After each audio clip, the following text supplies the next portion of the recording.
오늘 저도 함께 하면서 얼마나 좋은지 모르겠습니다. 오늘 너무 또 감사했던 것은 앞에 그 순서를 준비했던 분들이 우리 귀한 청년 지체들이었다는 거예요. 오늘 콰이어, 그리고 또 워십, 딤댄스, 그리고 또 오늘 첫선을 보였던 뮤지컬 팀도 있었습니다.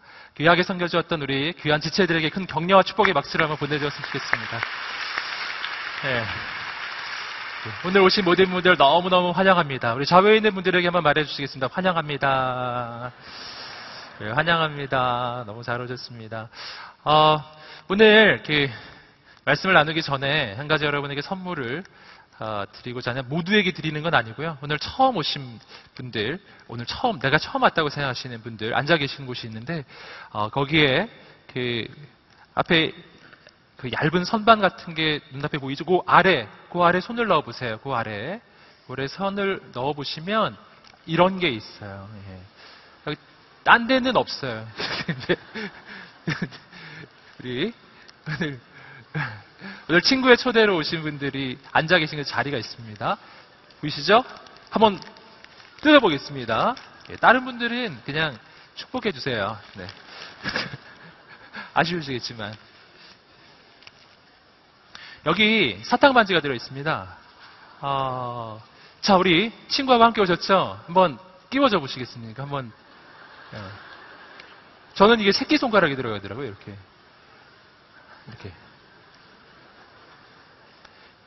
한번 끼워줘 보세요. 축복의 선물로. 그리고, 한 입.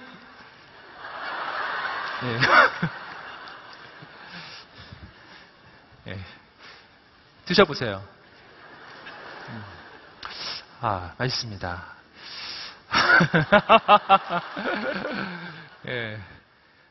당신은 보석 같은 사람입니다. 계속 드시면서 말씀 들으셔도 돼요. 저는 드시면서 설교를 할 수는 없기 때문에 일단 내려놨고요. 드시면서 말씀 드리시면 좋겠습니다. 너무너무 축복합니다. 오늘 제가 오늘 여러분과 함께 정말 제 인생에 찾았던 그 보물에 대해서 좀 나누고 싶습니다. 제가 청년들 가까이에서 이렇게 가까이 다가가서 만나면 청년들이 저한테 가장 많이 해주는 말이 있습니다. 그건 뭐냐면, 실물로 보니 잘생기셨네요. 이런 말 진짜 많이 들었어요. 그래서 아마 다들 이렇게 멀리서 화면으로 보고 이렇게 멀리서만 보기 때문에 그런 것 같기도 하고, 또 멀리서 보면 제 머리만 보여서 저분의 나이가 어떻게 되나 너무 늙으신 분이 오셨나 막 이런 생각을 하다가 가까이에서 보니까 괜찮은 거예요. 할렐루야, 감사합니다. 가까이에서 보면 눈과 코가, 입이 잘생겼다는 뜻이겠죠. 네, 전혀 이 호응이 없으세요. 하지만 제가 설교할 때 몇 번 말씀드렸지만 원래 제가 머리 스타일이 이렇게 된 건 아니었어요. 저도 굉장히 많이 있었을 때가 있었어요. 맨날 설교할 때 그런 얘기만 했었는데, 제가 오늘은 정말 증명하기 위해서 사진을 준비했어요. 이 사진은 굉장히 희귀한 사진인데, 제가 대학 시절에 찍은 사진이 거의 없어요. 다 잊어버리기도 했고 사진을 많이 찍지도 않았었는데, 제가 가지고 있는 거의 한 몇 장 중에 한 장, 제 대학 시절의 사진을 제가 준비했는데요. 그래서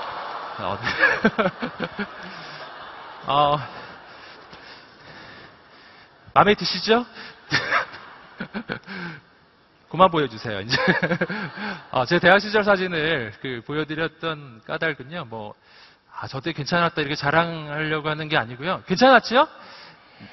감사합니다. 그게 아니라 제가 저 시절 이야기를 오늘 좀 해드리고 싶어서 오늘 사진을 좀 보여드렸습니다. 겉보기에는 굉장히 멀쩡해 보이지 않아요? 저 시절에는 제가 진짜 정말 괜찮았어요. 그래서 반에서 이렇게 킹카 나와 그럼 아무도 말 안 하는데 저 혼자 걸어 나가고 막 그랬던 시절이에요. 근데 저 시절이 겉보기에는 너무 멀쩡해 보이는데 인생이 진짜 어려웠을 때거든요. 저 때는 지금보다 머리숱이 훨씬 더 많았지만 인생이 훨씬 더 복잡하고 어렵고 어떻게 가야 할 길을 모르는 아주 캄캄한 시절이었습니다.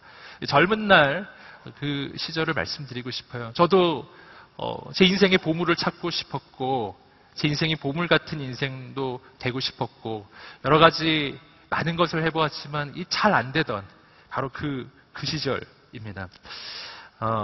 저는 모태신앙입니다. 모태신앙. 전에도 말씀드렸던 것처럼 모태신앙은 뭘 못하는 신앙을 모태신앙이라고 하죠. 어렸을 때부터 교회를 다녔습니다. 어렸을 때부터 교회를 다녀서 굉장히 교회 일을 굉장히 많이 했었어요. 하지만 중요했던 것은 뭐냐면 제가 어린 시절부터 교회를 다니기는 했지만 교회에서 하는 일도 너무너무 많았지만 하나님에 대한 확신이 없었다는 거예요. 하나님에 대한 확신이 없었어요. 하나님을 진짜 인격적으로 이렇게 만나지를 못하는 거예요. 하나님이 살아계시다는 것도 잘 모르겠고 하나님께서 나를 사랑하신다는 것은 정말 더더군다나 잘 모르겠었어요.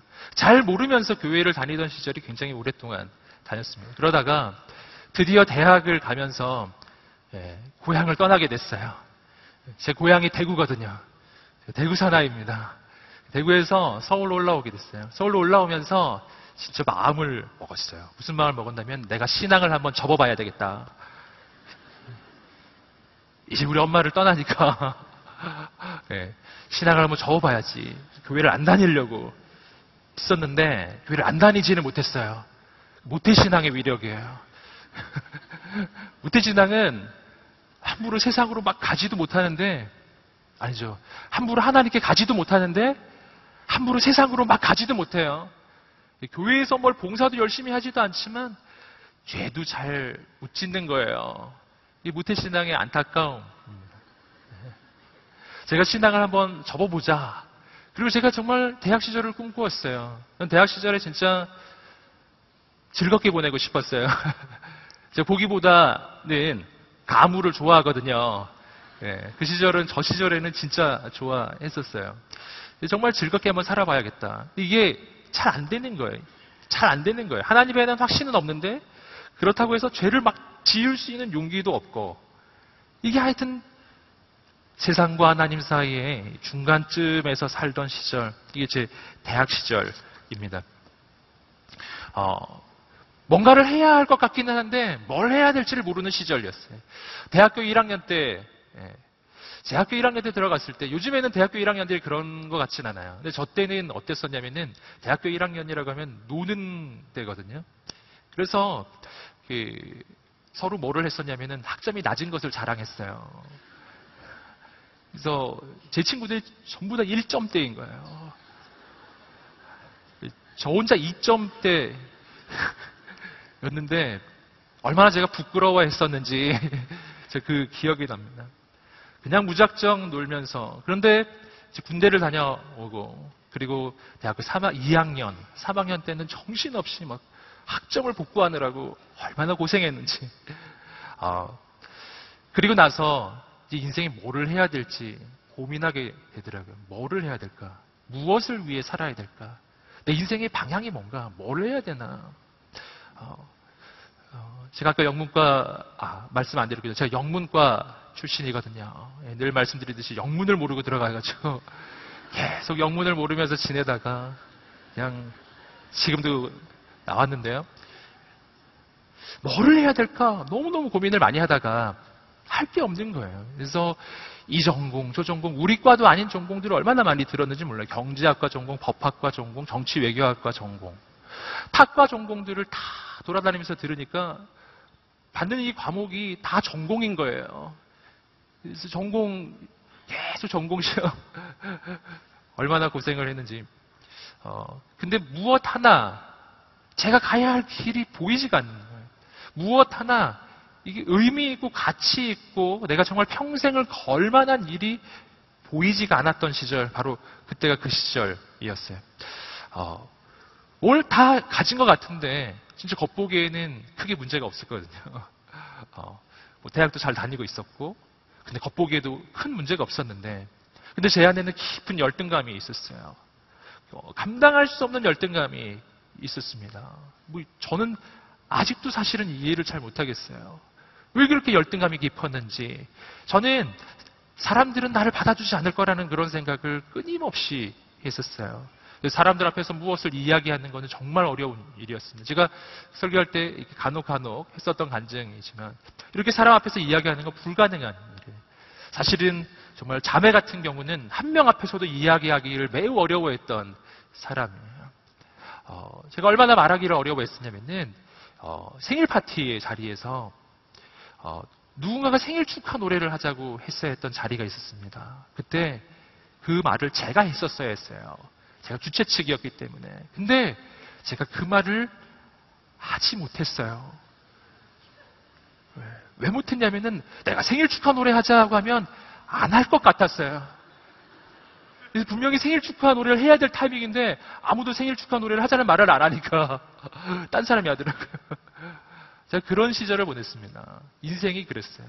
깊은 열등감 속에서, 깊은 어둠 속에서 밤에 잠이 오지 않더라고요. 네. 매일매일 아침까지 잠이 오지 않아요. 계속해서 밤을 새고 아침 해 뜨는 거 보면서 잠깐 자고 이런 날들이 계속 됐습니다. 그때 아까도 보신 그 사진에서도 보셨지만 그때는 제가 상태가 조금 좋아졌을 때 아까 찍은 사진이었고요. 그래도 옷 색깔이 무채색이라는 걸 확인하셨죠. 네, 블랙 앤 화이트예요. 대부분이 블랙. 검은 옷만 그냥 줄기차게 입고 다니는. 제가 가지고 있었던 바지가 2벌 있었어요. 둘 다 블랙 진이었어요. 그래서 검은 옷만 입고 간혹 하얀 티셔츠가 가끔씩 있었습니다. 인생이 굉장히 어두웠어요. 근데 더 그 문제는 뭐냐면은 하나님이 믿어지지 않는다는 거였어요. 하나님이 믿어지지가 않는 거예요. 그렇게 오랫동안 교회를 다녔는데 하나님이 안 믿어지는 너무 문제인 거예요. 성경을 읽었는데 성경이 의문투성이에요. 성경에 질문거리가 너무 많은 거예요. 풀리지가 않아요, 문제가. 하나님이 사랑이시라고 하는데 성경을 읽어봤더니 그 말이 잘 이해가 안 되는 거. 하나님은 나하고는 저 멀리 있는 그런 존재인 것만 같았습니다. 너무너무 인생에 힘이 들었어요. 대학교 3학년 겨울방학쯤 됐을 때였습니다. 대학교 3학년 겨울방학쯤 됐을 때. 너무 인생이 힘드니까 제가 하나님 앞에 기도를 하게 된 거예요. 혹시나 해서. 그때는 진짜 하나님에 대한 확신도 없었는데 기도를 했습니다. 이렇게 기도했어요. 하나님, 정말 하나님이 살아계신 것을 알게 해주시고 인생의 참된 가치를 알게 해주시면 그러면 제가 거기에 헌신하겠습니다. 그때는 제가 하나님에 대해서 진짜 확신을 못했거든요. 하나님 진짜 살아계신 것을 알게 해주시면 그러면 제가 좀 헌신하겠습니다. 그리고 나서 무슨 일이 있었는가? 그리고 나서도 몇 달 동안 며칠 아무 일이 없었어요. 한 6개월쯤 지났을 때 바로 대학교 4학년 여름방학이었습니다. 그때 제가 한 수련회에 참석하게 되었습니다. 그 수련회에서 제 인생에 변화가 일어났어요. 새로운 변화가 일어났어요. 그 수련회에서 실은 기도를 하고 있었어요. 기도를 하는데 주위에 있는 모든 사람이 다 열심히 기도를 하고 있는 거예요. 제가 주위를 둘러보니까 사람들이 아주 괴성을 지르면서 기도를 하고 있더라고요. 그래서 저는 하나님에 대한 확신이 없었기 때문에 그들을 바라볼 때 제가 혹시나 해서 그 수련회를 가보기는 했지만 그러나 그들을 바라볼 때 너무나 안타까운 마음이 들더라고요. 만약 하나님이 살아계시지 않다. 만약 하나님이 없다면 저들은 지금 뭐를 하고 있는 것인가? 정말 쇼를 하고 있구나. 막 이런 생각을 하면서 주위를 막 둘러보고 있었어요. 기도를 도저히 할 수가 없는 거예요. 제가 그런 시절을 보냈었어요. 도저히 기도를 할 수가 없어서 그냥 냉담하게 그 자리에 앉아 있었어요. 남들은 다 열심히 기도하고 나 혼자 이렇게 앉아 있었던 거죠. 근데 그 순간이 저의 인생의 변화의 지점이었어요. 그 순간 제 마음속에 한 가지 이미지가 떠올랐습니다. 그 이미지는 십자가에 달린 어떤 사람의 이미지였어요. 이미지가 탁 떠올랐어요. 그리고 제 마음속에 한 가지 음성이 들려왔습니다. 그 음성은 내가 너를 이렇게 사랑하였다. 라는 음성이었어요. 그 순간이 제 인생의 터닝 포인트입니다. 그때부터 제 인생이 바뀌기 시작한 거예요. 저는 사실 의심이 많은 사람입니다. 진짜 의심이 많아요. 그래서 사실 어렸을 때부터 모태신앙이기 때문에 다녀본 집회나 다녀본 예배 되게 많거든요. 그러면 때로는 진짜 눈물도 흘리는 때가 있었습니다. 하지만 제 마음에는 항상 의심이 생겼어요. 아까 왜 눈물이 났을까? 아까 왜 내 마음에 감동이 됐을까? 이렇게 생각을 해보면 저는 항상 이런 생각을 했어요. 그건 군중심리 때문이야. 군중심리. 아니 그거는 음악이 너무 좋아서 그랬어요. 음악. 그래서 항상 허탈한 거예요. 예배는 왔는데 굉장히 허탈해요. 감동을 받은 것 같은데 집에 가면서는 허탈한 거예요. 그런데 아까 제가 말씀드린 바로 그 순간입니다. 그 순간 제가 기도하지 않고 있었을 때 그냥 정말 여기 있는 모든 사람들은 지금 쇼를 하는구나 이런 생각을 하면서 앉아있는 그 순간에 제 마음 가운데 들려주신 주님의 음성, 내가 너를 이렇게 사랑하였다 라는 그 음성은 그건 주님께서 제게 말씀하신 음성이 아니라고는 제가 말할 수가 없었어요. 왜냐하면 그때 저는 군중심리에 빠져 있지 않았었거든요. 그때 저는 음악의 지배를 받고 있는 것도 아니었어요. 그건 주님의 음성이 확실했었어요. 그게 처음으로 제 인생에 예수님의 음성을 들었다고 할 수 있는 그 순간이에요. 그때부터 인생이 달라졌어요. 그때부터는 예배드리는 것이 어렵지 않아졌어요. 기도하는 것도 어렵지 않아졌어요. 쉬워지기 시작하더라고요. 좋아지기 시작하더라고요. 놀라운 일이 막 일어나기 시작하더라고요. 인생에 하고 싶은 일이 생기기 시작하더라고요. 가고 싶은 방향이 생기기 시작하더라고요. 그때 제 마음에 생겨났던 그 마음이 있습니다. 그 마음이 뭐였냐면은 제가 대학 시절에 너무 방황을 오랫동안 했었기 때문에 거의 뭐 죽고 싶을 정도로 그렇게 방황을 했었기 때문에 저처럼 방황하는 젊은이들, 그 젊은이들을 좀 하나님께로 잘 인도하는 그런 사역자가 있었으면 좋겠다. 제가 그런 마음 먹고 신학대학원을 가게 된 거예요. 그런 마음 먹고 신학대학원을 갔더니 계속해서 청년부만 하고 있습니다. 할렐루야. 그때부터 제 인생이 바뀌었어요. 그때부터 제가 가는 길에 속도가 붙기 시작했어요. 제가 가는 길에 열정이 생기기 시작했어요. 그래서 저는 정말 여기 계신 여러분 격려하고 축복합니다. 인생의 진짜 젊은 날에 꼭 속도보다 중요한 것이 방향이라는 것을 알게 되기를 축복합니다. 방향이 정확하게 잡히면 속도는 나게 되어 있습니다. 방향이 안 잡히면 속도가 나지를 않는 거예요. 내가 지금 가는 이 방향이, 내가 추구하는 이 목표가 정말 올바른 방향인가? 진짜 가치 있는 길인가? 정말 생각해 보아야 합니다. 그렇게 내 안에 예수님께서 오시고요. 제가 주님을 만나기 시작했을 때 이해되기 시작했던 게 있어요. 과거가 이해되기 시작했어요. 과거에 진짜 어려웠던 시절이 이해가 되기 시작했어요.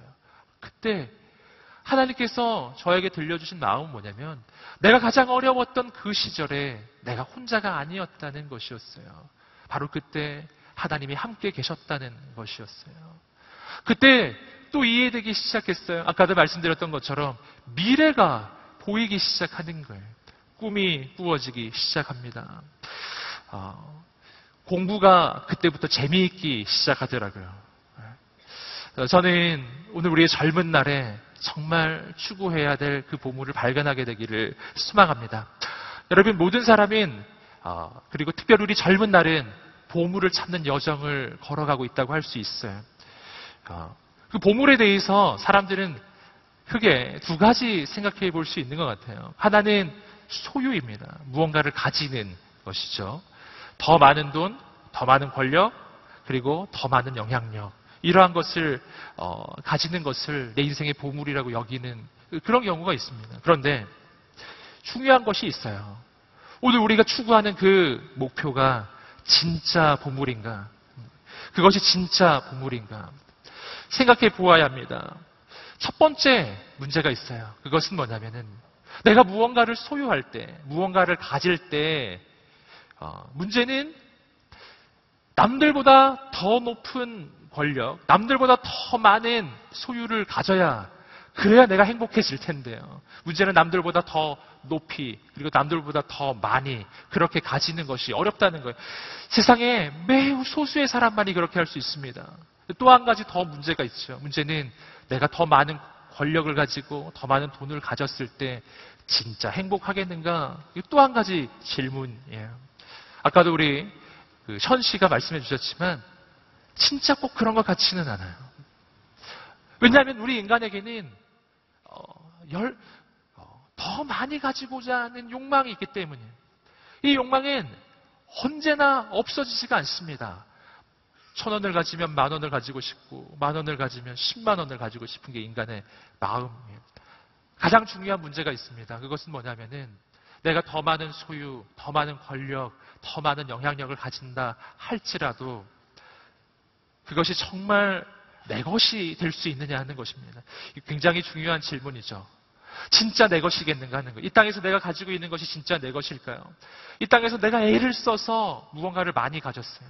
하지만 문제는 뭐냐면은 내가 숨을 거둘 때 죽을 때 그것을 이 땅에 놓고 가야 한다는 사실입니다. 진짜 내 것은 이 땅에 놓고 가는 게 아니죠.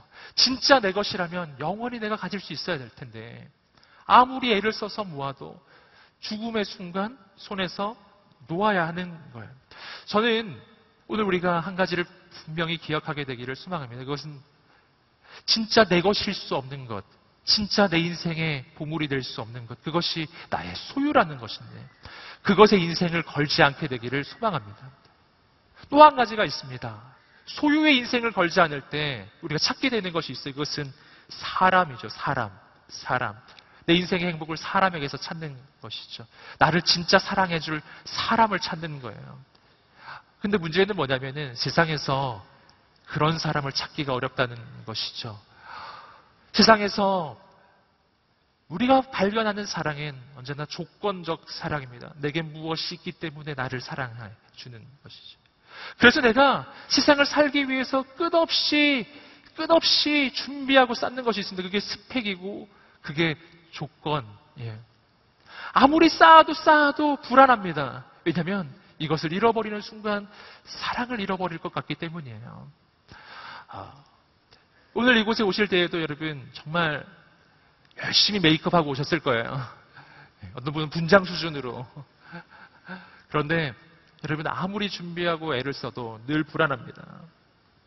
세상은 그래서 긴장이 되는 것이죠. 우리에게는 어떤 존재가 필요합니다. 어떤 존재가 필요하냐면은 내가 가진 이 모습 이대로, 내가 가지고 있는 이 부족한 모습 이대로, 내 연약한 모습 이대로 가도 나를 받아줄 수 있는 누군가예요. 내가 메이크업을 하지 않아도, 내가 스펙을 가지지 않아도 그래도 나를 받아줄 수 있는 누군가입니다. 저는 오늘 그분을 소개해드리고 싶습니다. 그분은 저의 인생에, 제 인생의 새로운 전환점이 되어주셨던 바로 예수님이십니다. 예수님은 내 인생을 있는 그대로 받아주십니다. 실패한 모습 그대로, 눈물 나는 모습 그대로, 그냥 그 모습 그대로 받아주십니다. 왠지 아시겠어요? 왜냐하면 예수님은 당신의 인생을 소중하게 보시기 때문에, 당신의 인생을 매우 가치 있게 보시기 때문입니다. 오늘 주님께서 당신을 보시는 가치, 하나님이 당신을 보시는 가치가 있어요. 그 가치는 내가 조건이 있어서 생기는 가치가 아닙니다. 태어날 때부터 있는 가치예요. 성경은 우리 인생의 가치에 대해서 이렇게 이야기해 줍니다. 성경이 말해주는 가치는 우리의 인생은 태어날 때부터 온 우주를 지으신 창조주 하나님의 아들이요 딸이라는 것입니다. 태어날 때부터 창조주 하나님의 작품이라는 거예요. 이것이 당신의 가치입니다. 여러분, 어떤 작품의 가치는 언제나 그것의 작가가 누구냐가 결정하는 거예요. 제가 말씀을 준비하면서 이런 그림 하나를 발견했습니다. 한번 그림을 보여주시겠어요? 이런 그림이 있어요. 이 그림이 뭐냐면은 제목은 붉은 모자를 쓰고 앉아있는 여인이라고 하는 그림인데요. 그런 작품이에요. 누구 작품인지 아시겠어요? 피카소의 작품입니다. 피카소의 작품. 그런데 이 그림이 가지고 있는 그 특징이 있어요. 이 그림은 처음부터 피카소의 작품으로 평가되었던 작품이 아니라는 것입니다. 1963년에 이 작품이 미국의 어떤 박물관에 기증이 되었습니다. 기증이 될 때는 이것은 짝퉁이라고 평가됐어요. 피카소 진짜 작품이 아니라고. 그때는 이 작품이 어디에 있었느냐 하면은 창고에 있는 작품이었어요.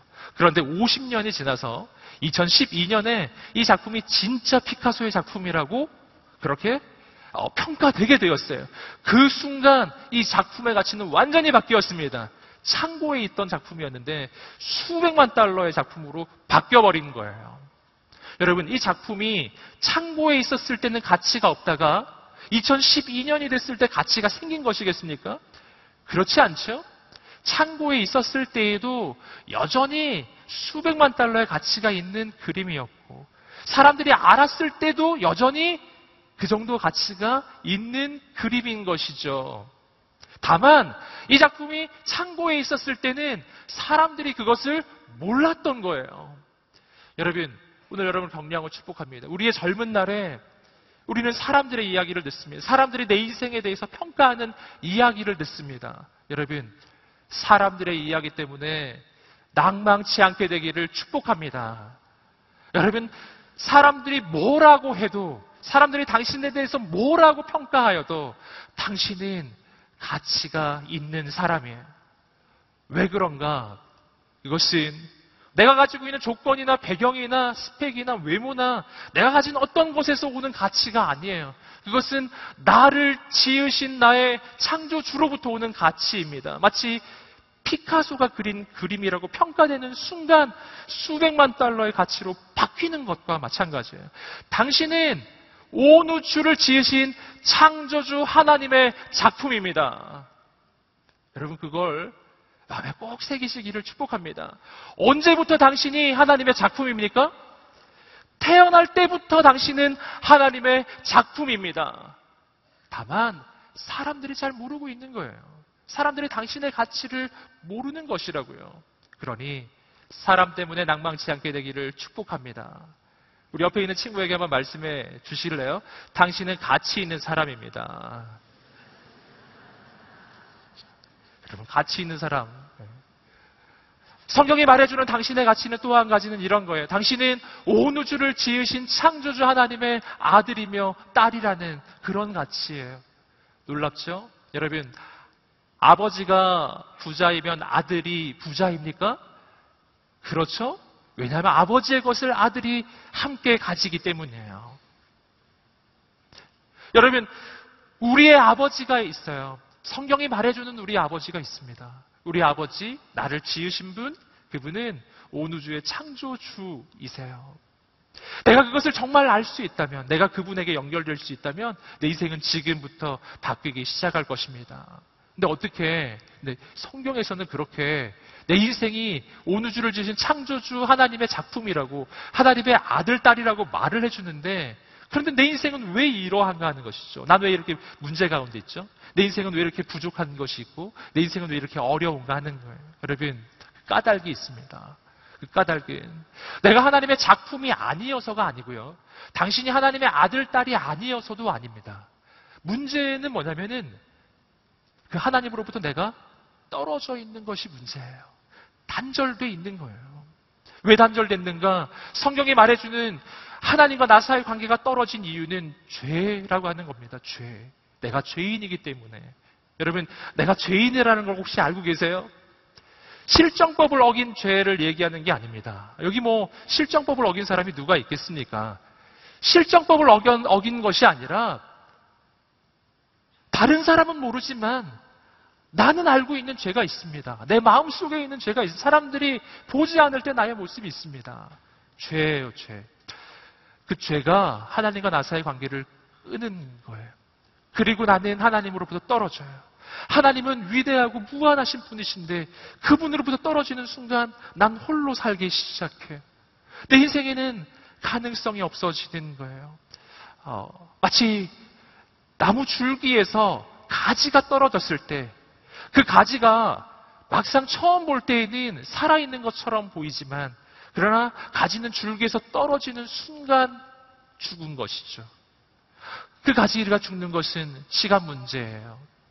지금은 이 비파릇파릇해도 죽어가고 있는 거예요. 여러분, 이게 하나님과 떨어진 우리의 인생의 본질이에요. 아까 제가 제 젊은 날을 이야기 드렸던 것처럼 제 인생의 젊은 날이 왜 이렇게 힘이 들었습니까? 왜 이렇게 어려웠습니까?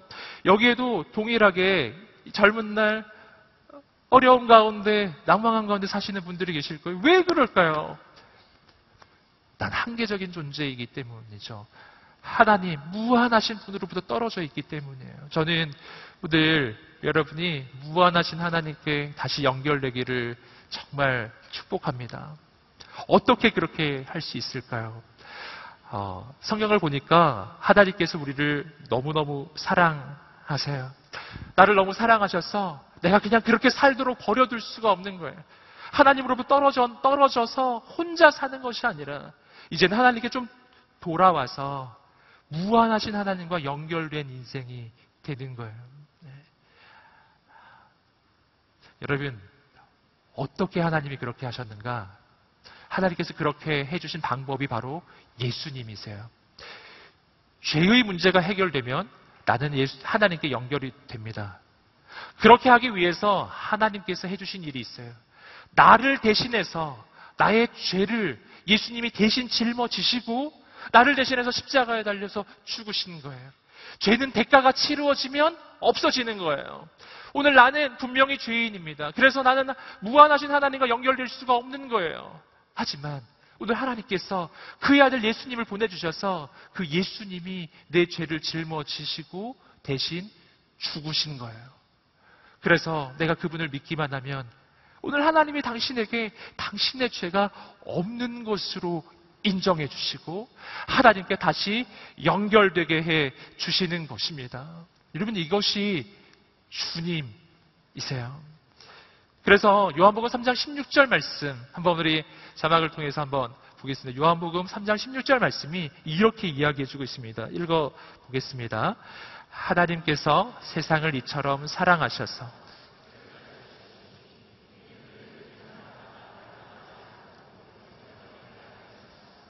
그렇죠. 이것이 하나님의 마음이에요. 하나님께서 세상을 너무너무 사랑하셔서 아들을 보내주셔서 그 아들이 우리 대신 죽게 해주신 거예요. 그래서 내가 그분께 다시 연결되는 겁니다.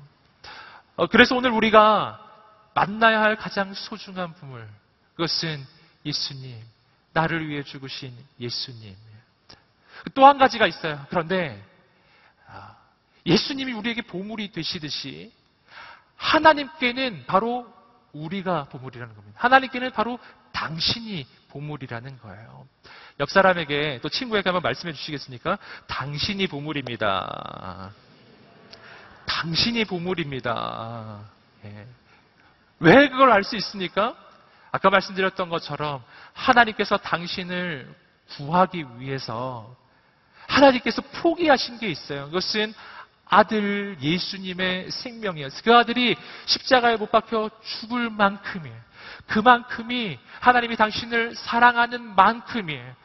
하나님이 당신을 살리시기 위해서 아들 예수님을 포기하셨기 때문에 하나님은 당신을 포기할 수가 없는 겁니다.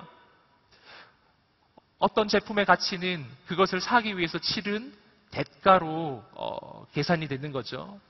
여러분, 1,000원을 지불하고 어떤 제품을 사면 1,000원짜리, 10,000원을 지불하면 10,000원짜리예요. 하나님께서 당신을 구하기 위해서 지불한 가치가 있습니다. 그 가치는 예수님의 생명이에요. 아들의 생명. 당신이 그만큼의 가치. 참 놀랍죠? 나는 평생 보물을 찾아 헤맸어요. 내 인생에 정말 참된 가치를 찾아 헤매었어요. 내 인생에 정말 중요한 것을 찾았어요. 그런데 예수님이 내 인생의 보물인 것을 보았는데, 그런데 놀랍게도 하나님은 나를 보물로 본다는 것입니다. 하나님이 당신을 보물로 보십니다. 저는 오늘 우리가 그분을 만나게 되기를 소망합니다. 그런데 그분을 만나는 것은 진짜 쉬워요.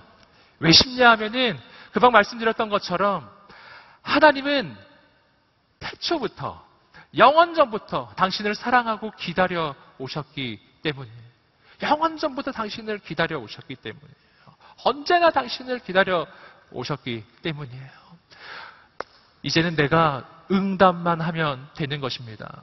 여러분, 한번 생각해 보십시오. 여러분, 누군가 나를 계속 따라다녀요. 그걸 스토커라고 하잖아요. 계속해서 따라다녀요. 계속 따라다녀요. 계속 문자 보내고, 계속 전화하고, 계속 그러는 거예요. 너무 귀찮아요. 한 번도 응답하지 않았어요. 전혀 응답하지 않았어요. 한 번도 응답하지 않았는데, 어느 날 그가 누군지를 알게 됐어요. 전지현이었어요. 여러분, 그러면은 바뀌겠죠? 여러분, 하나님께서 영원 전부터 당신을 사랑하시고 당신을 위해 아들을 보내주시고 당신을 기다리시는 분이세요. 당신의 죄를 없애주시기 위해서 아들을 대신 죽여주신 분 아버지 하나님이세요. 내가 그 하나님께 돌이키기만 하면 하나님을 만나게 될 것입니다. 그래서 성경이 이렇게 이야기했습니다. 로마서 10장 13절에는 이렇게 돼 있어요. 함께 읽어볼까요? 시작. 누구든지 주의 이름을 부르는 자는 구원을 받으리라. 그렇죠. 누구든지 주의 이름을 부르는 자는 구원을 받으리라. 부르기만 하면 구원을 받을 것이다라는 거죠. 저는 오늘 우리가 한번 주님의 이름을 불러보기를 원합니다. 예수님, 저를 만나주세요. 예수님, 저를 도와주세요. 한번 따라해 보시겠어요? 예수님, 저를 만나주세요. 예수님, 저를 도와주세요. 만약 우리가 진심을 담아서 이 부름을 불렀다면 예수님은 우리를 만나주실 것입니다. 혹시 그분이 안 계시다면 어떡하겠는가? 혹시 마음에 그런 생각이 들지 않으세요? 만약 그렇다면 이렇게 생각해 보십시오. 혹시 그분이 계시다면 어떻겠습니까? 만약 그분이 없다면 지금 이 시간은 그냥 좋은 시간으로 지나갈 거예요. 하지만 만약 그분이 계시다면 오늘 우리의 인생은 이 시간을 통해서 영원히 달라질 것입니다.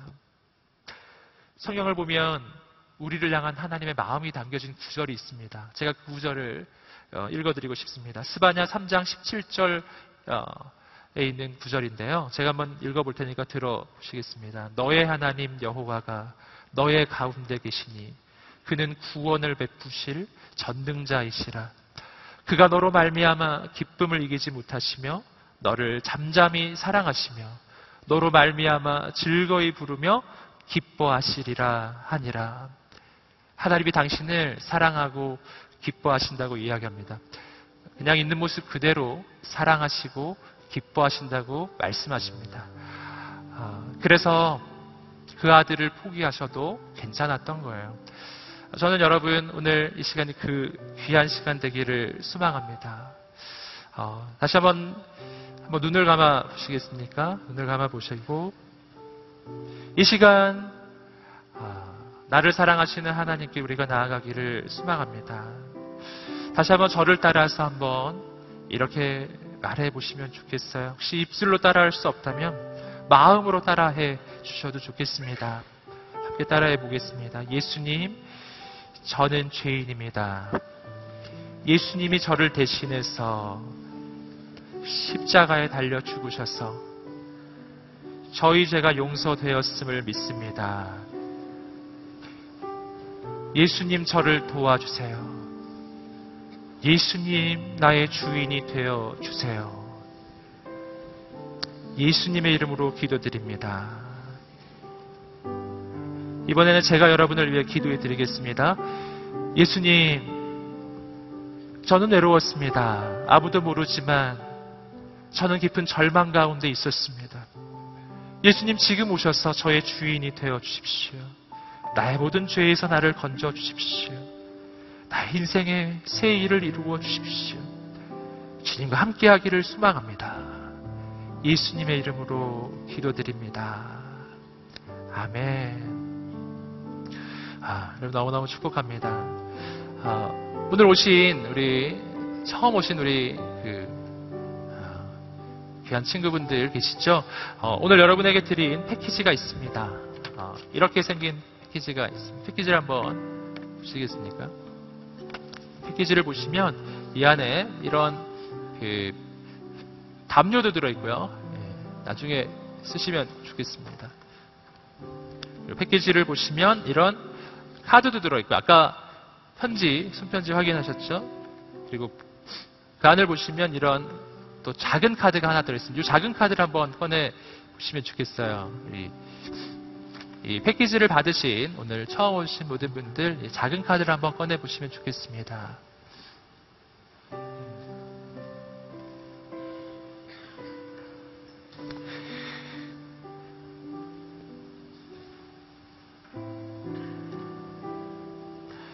이 카드에 보시면 오늘 예수님의 마음이 담겨져 있는데요. 제가 한번 좌측편에 있는 글을 읽어드리겠습니다.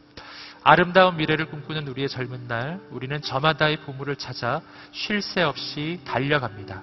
그러나 잠깐 멈추어 생각해보면 진짜 보물은 아주 가까이에 있었는지도 모릅니다. 영원히 변하지 않는 진짜 보물, 예수님께서 바로 당신 곁에 계시기 때문입니다. 언제나 당신을 사랑하시며 당신을 향한 가장 놀라운 계획을 가지고 계신 예수님. 그분과 함께 할 때 당신의 인생에 새로운 소망이 시작될 것입니다. 예수님과 함께하는 행복하고 따뜻한 보물찾기 여정에 함께하지 않으시겠습니까? 당신을 향한 예수님의 초대입니다. 오른편에 표시할 수 있는 란이 있습니다. 펜이 함께 들어져 있는데요. 한번 표시해 보겠습니다. 오늘 함께한 시간에 대한 당신의 마음을 표현해 주십시오. 세 가지가 있어요. 첫 번째는 예수님을 만나고 예수님과 함께 새로운 삶을 시작하고 싶습니다. 저는 여러분이 하나님의 부르심에 응답하게 되기를 바랍니다. 오늘 그 선택이 우리 인생의 중요한 갈림길이 될 것입니다. 두 번째는 예수님에 대해 아직 잘 모르지만 좀 더 알아가고 싶습니다. 그 마음 품으셨으면 좋겠어요. 만약 그렇지 않다면 그래도 계속해서 그 여정을 함께 하기를 바랍니다. 기도하는 마음으로 한번 그 란에 표시해 보시면 좋겠어요. 표시하셔서 이렇게 찢을 수 있습니다. 찢어서 옆에 우리 봉사자들이 있습니다. 봉사자들에게 전달해 주시면 좋겠고요. 또 혹시 받지 못하신 분은 표해 주시면 좋겠습니다. 이 시간 여러분을 위해서 준비된 귀한 연주가 있습니다. 함께 그 연주를 들으면서 좀 주님 앞에 마음을 표현해 보겠습니다.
감사합니다.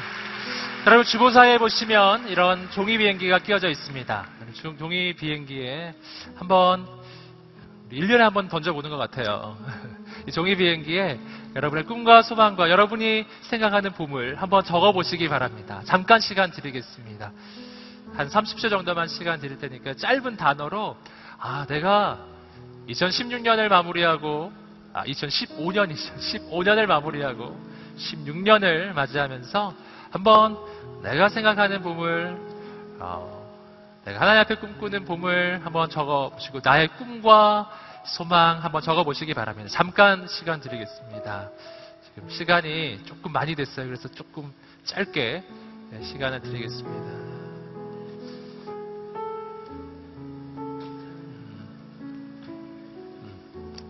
짧게 한번 단어로 한번 표현해 보십시오. 하나님 앞에 기도하는 기도의 내용, 또 소원, 꿈 한번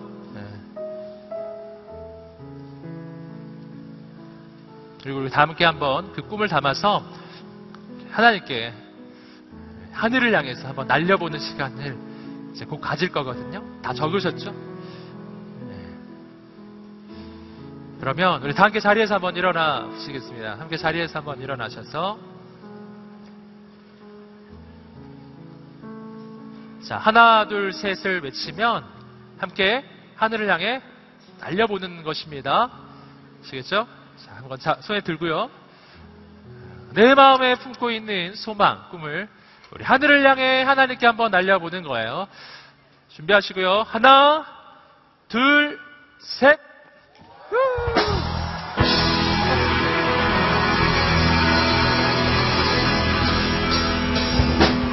당신은 사랑받기 위해 태어난 사람, 지금도 그 사랑 받고 있지요. 당신은 사랑받기 위해 태어난 사람, 지금도 그 사랑 받고 있지요. 당신은 사랑받기 위해 태어난 사람, 지금도 그 사랑 받고 있지요. 당신은 사랑받기 위해 태어난 사람, 지금도 그 사랑 받고 있지요. 다시 한번 서로에게 격려의 박수. 제가 여러분을 위해서 마지막으로 기도해 드리겠습니다. 하나님 감사합니다. 하나님 우리의 인생의 젊은 날 하나님 무엇을 향해 가야 할지 알게 하여 주십시오. 언제 사라질지 모르는 세상의 가치가 아니라 영원한 예수님 주님을 붙잡게 해 주십시오. 주님을 의지하게 해 주십시오. 오늘 예수님을 만나게 되기를 소망합니다. 주님께 소망을 두는 모든 한 사람 한 사람 하나님 만나주시고 오늘부터 인생을 새롭게 인도하여 주시옵소서. 지금인 우리 주 예수 그리스도의 은혜와 하나님의 사랑과 성령의 교통하심이 오늘 예수 그리스도를 나의 구주로 영접하고 나의 인생에 하나님의 새로운 역사를 기대하는 모든 하나님의 사람들 머리 위에 지금부터 영원까지 함께 하시기를 간절히 축원하옵나이다. 아멘. 다시 한번 하나님께 감사의 박수 드리겠습니다. 네, 오늘 친구와 함께 오신 초대되신 모든 분들은 친구와 함께 이어지는 2부 순서가 있습니다. 함께 가셔서 함께 식사도 하시고 좋은 시간 보내셨으면 좋겠습니다. 오늘 초대되어서 오신 게 아니라 오늘 처음으로 우리 여우사 공동체에 소속되시기 위해서 처음 오신 분들은 이 앞쪽에 피켓 쪽으로 모여주시면 되겠습니다. 예배를 마쳤습니다. 우리 서로에게 한번 격려의 박수를 보내주시겠습니다.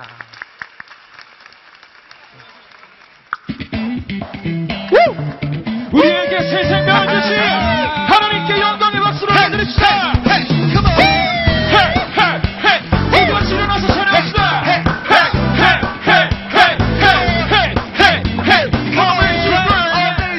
Amazing grace. Say 1, 2, 1, 2, 3. Orange Grace. How sweet the sound. Like me, like you, sweet.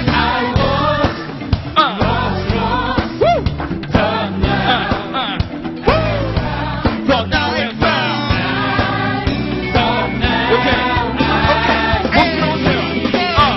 해서 같은 사람, 나 같은 사람, 느끼지 못한 사람, 왔었지만 차가 먼저 내 맘까지 녹이 싫은 시와 내 곁에 있잖아. 사랑은 내 입술로 고백하는 찬양, 내 어머와 그 무게 감사의 찬양, 내 마음속에 주를 향한 기쁨, 나가는 내 방언